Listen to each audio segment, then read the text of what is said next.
Let us examine the interior of the omnibus once more. The victim's fresh blood is visible on the seat.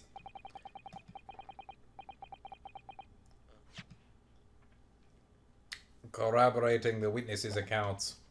In other words, there is no substantial nor significant change in the facts of the case.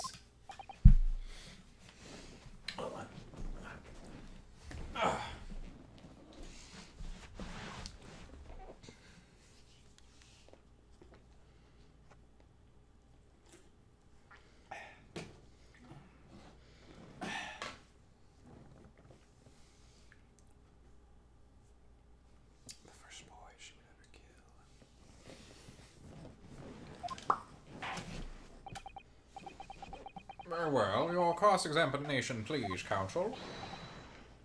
Yes, my lord. Oh, my lord. My heart's a-flying. There was blood on both hands of the assailant. I sincerely and distinctly remember that. However, I suppose you might say that I didn't see the exact moment the stabbing transpired, if that matters.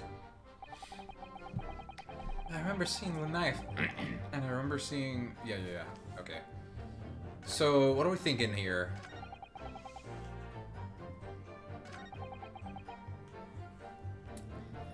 We kind of pressed him a little bit, but I want to press the other person. I don't really see anything that could lead to a contradiction. So I think I'm just going to need to press everything for now.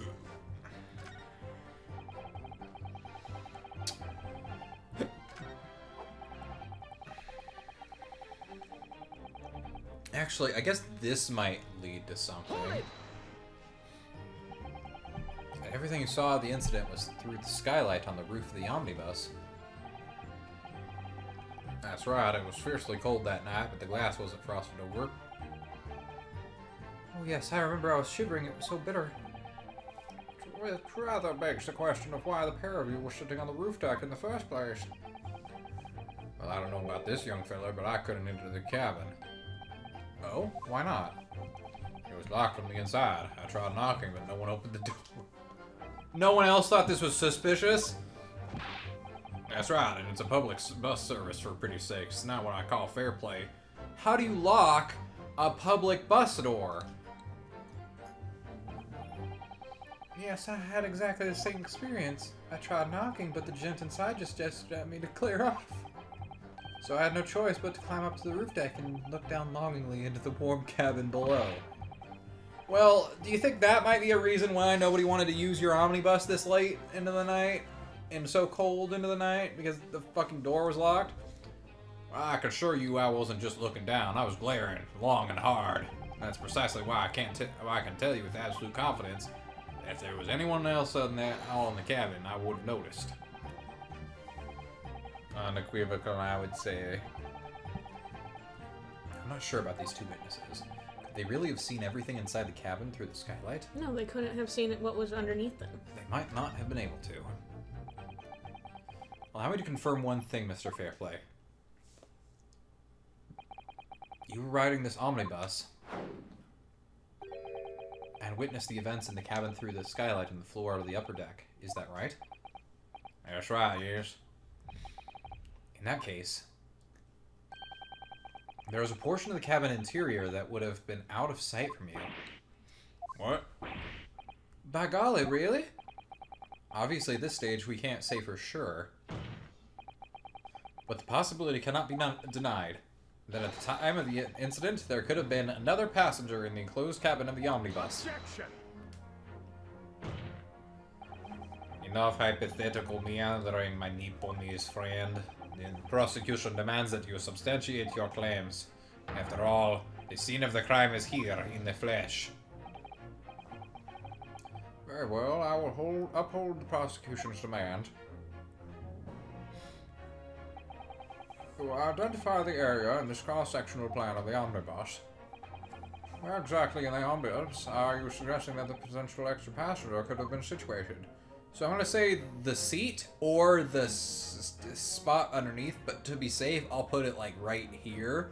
So it could technically be either, if only one is correct, which obviously will. Only one will be correct. Right here. Whereas the seats in the enclosed cabin face each other, which means the visible part of the cabin, which passengers on the roof deck can see through the skylight, is as I've drawn here. That's a very good drawing. Very good job. Why are you a lawyer You're and not welcome. an artist? You're welcome, my lord. As you can see, the seat opposite the one in which the victim and his attacker were sitting is obscured from view.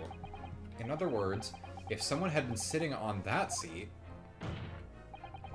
it's quite possible that these witnesses would have been completely unaware of it. Objection! Beppo, tell them you're wrong. Some phantom was sitting there. Your Nipponese have a forbidding habit of obscuring the truth with ambiguity.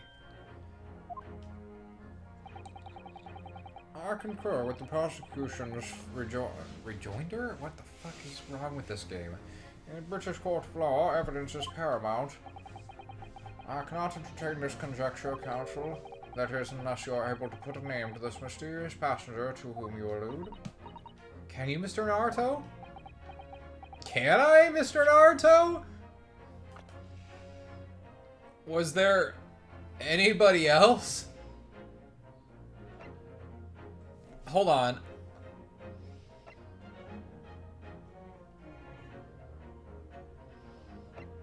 Do we think?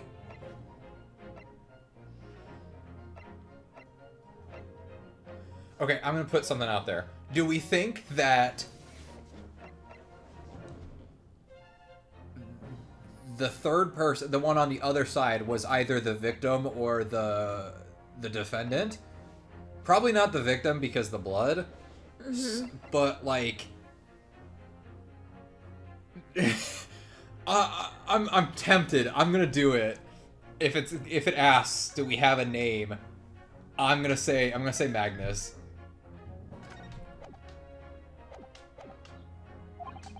I honestly don't know. Who could it have been? Who could have been on the other seat, which was out of sight from the witnesses on the roof deck? I have an inkling. Mommy. The defense would like to put forward a name. You amuse me. Where did you get another I got cup? a new cup. It is a set of 12 cups that respond. It cost me 20 guineas. It was quite expensive. The response was a desperate attempt by a man who has no notion of his own limitations. A toast to hard lessons not yet learnt. Let us not delay, counsel. The defense is still to name the other passenger. This could be it. This could be the chance I've been waiting for to turn the trial in my favor.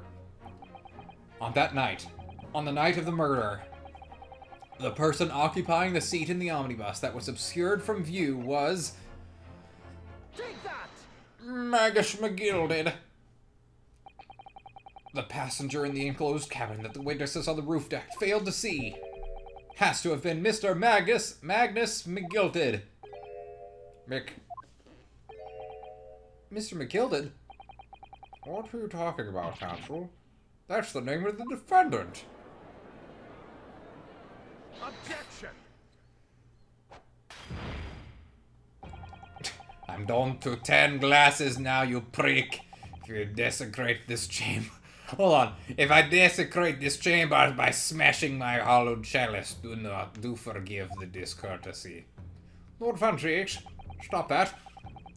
People talk of these tiny island nations on the Far East as having a learned and culture of their own, but I see they use the terms ill-advisedly. What are you trying to say, you racist? Let me explain in terms that even a student of an artless backwater such as you... Like, you gotta understand that this game was made in Japan first, because holy fuck is the racism rampant in here. Like... No way this would have ever flied if any other country had made this game. Like, holy fuck. When a bloody scene unfolded, the victim and his assailant were sitting side by side. Multiple witnesses have attested to the fact. It's the very premise. But no one saw their on which faces. The case is built. Let me point my finger dramatically at you.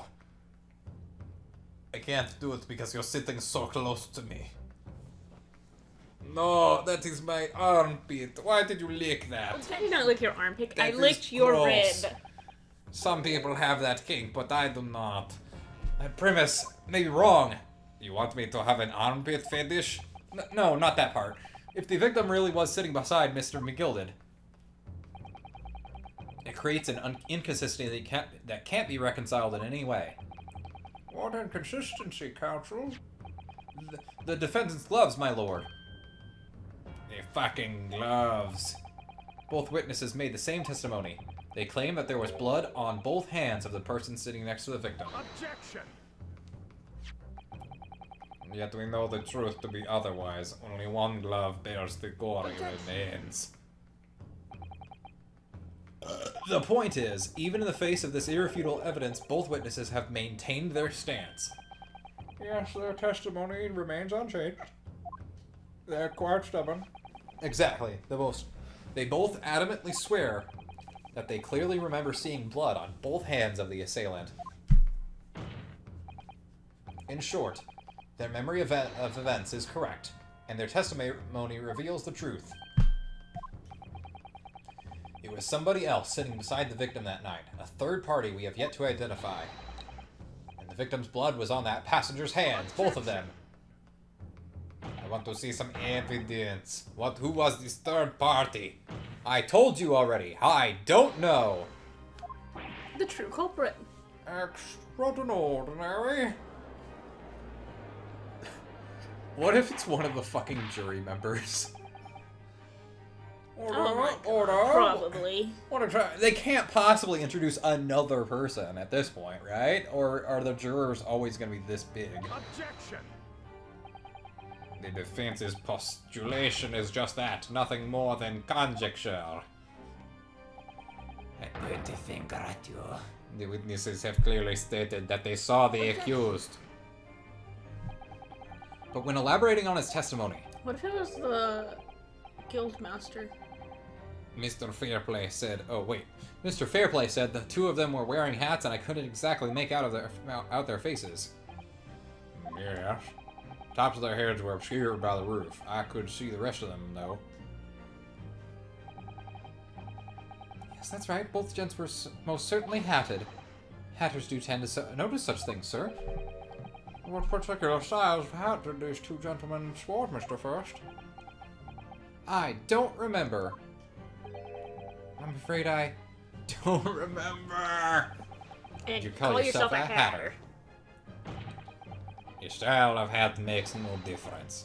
There was no third passenger in that cabin. How can you be so sure? Because my accent tells me that I'm right. The accused Mr. McGill would undoubtedly have offered to depose the fact. Unless that is, you are proposing an even more preposterous explanation. I think, unfortunately, I am! That the accused failed to notice the presence of the true culprit in the very cabin in which he traveled. I mean, have you seen him? He is kind of stupid. Have you talked to him? He said, we talked about this earlier already. If there was another person traveling in the enclosed cabin of the omnibus, it's inconceivable that Mr. McGilded would have been unaware of it. Ora! There's clearly a simple solution to this problem. Bring the accused Mr. McGilded to the stand. What you say, counsel? The prosecution objects, my lord. On what grounds? As a suspect, he will have already made a full statement to the police. But what if there's some reason why he's unable to speak freely? Magnus McGilded is no such no uneducated ruffian. If it indeed then turns out that the man who has been withholding information, you can be sure it would have been a most deliberate act. Counsel for the defense, what is your opinion? My lord, should we ask Mr. McGilded to testify or not? Well, I don't think we'll get anything from him, but... might as well. It's another person. Yeah, the fact that the prosecution doesn't want him in here makes me think that, yeah, obviously we're gonna do it. We need it. We're gonna need it. Yes, we need to hear what he has to say in order to find out the truth. Squishy, squishy, squishy. The defense would like to call Mr. McGilded to the stand. I object. You're overruled. In that case, I would like to hear the opinions of the jury. Yes, sir. I need a little time to consider this. If you ask me, I think we should hear what Mr. McGilded has to say. Get the man out here, I say. Ching! It would be utterly illogical to not hear his testimony. When something needs doing, get it done. That's how I run things at the guild. Hearing what the patron of my favorite little park has to say? Oh, yes. That would be lovely. Yes, the jury says the man must be heard. Very well. The court will hear the defendant's testimony. Bailiff, show the defendant to the stand at once. Get these stupid witnesses out of here. Now, maybe what actually happened that night will finally become clear.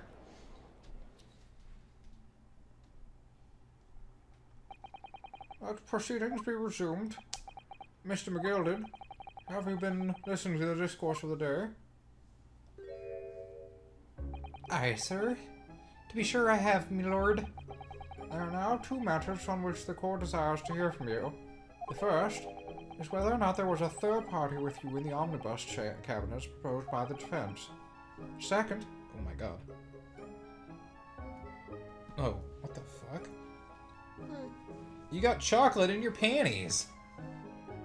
What? I hope it's chocolate. It's probably on my leg. It was on the inside of your panties. Did my period start? Nope, chocolate on the inside. How the fuck did you get chocolate there? I don't know. Kristen! That's not where chocolate goes! Are you sure?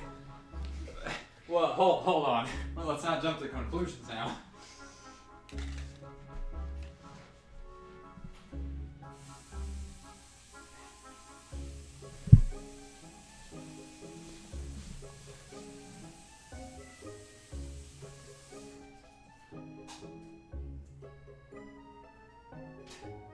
No, that was just discharge.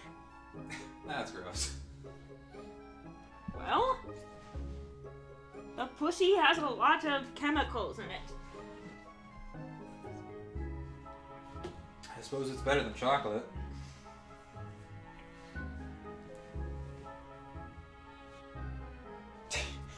Kristen? You know what you were complaining to me about earlier? About chair flakes on my back? How the fuck did you get chair on your back? Huh? I leaned up against it. Huh? You're gonna tell me that? Are you gonna take it off? I would, but you're already naked.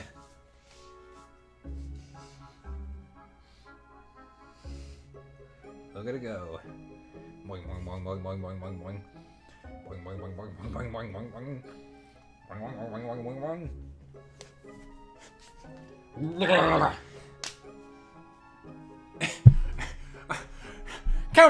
Control yourself! We're still in court! That such a person was indeed present. Why did you conceal a fact from the police? Begad, no, it is not in my nature to hide anything at all, except me lucky charms. Just answer the questions, please. The truth of the matter is, I've been desperate about this all along. Do I tell you all, or keep my mouth shut? Tell us what, Mr. McGilded? The fine fellow representing me is absolutely right. In the carriage on the night with myself and the other man, there was another passenger. It's true. And 'twas me who helped the little urchin get away after it all happened. You... What?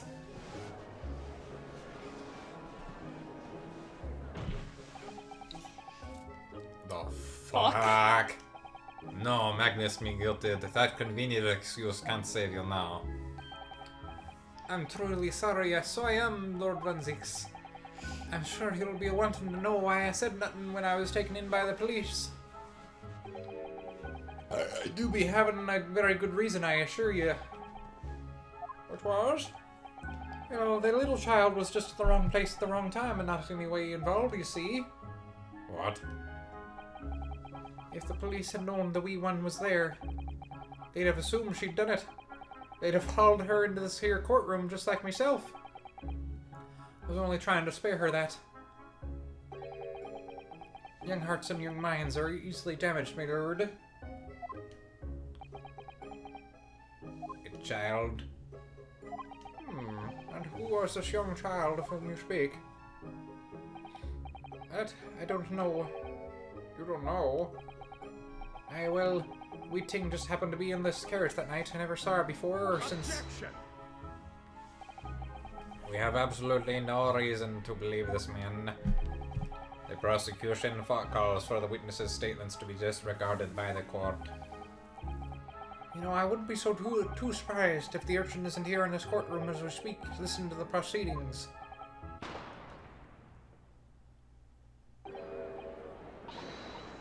What the fuck? What did you do? What is going on?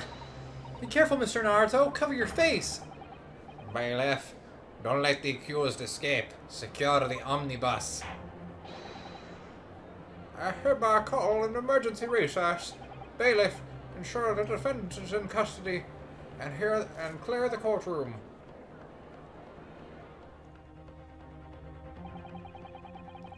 We were hurriedly removed from the smoke-filled courtroom by the bailiff. Amid scenes of chaos as people stumbled over one another in We their are desperate bringing attempt. another person. We had no idea what was happening. All we knew was that, for the time being at least, the trial was suspended. To be continued.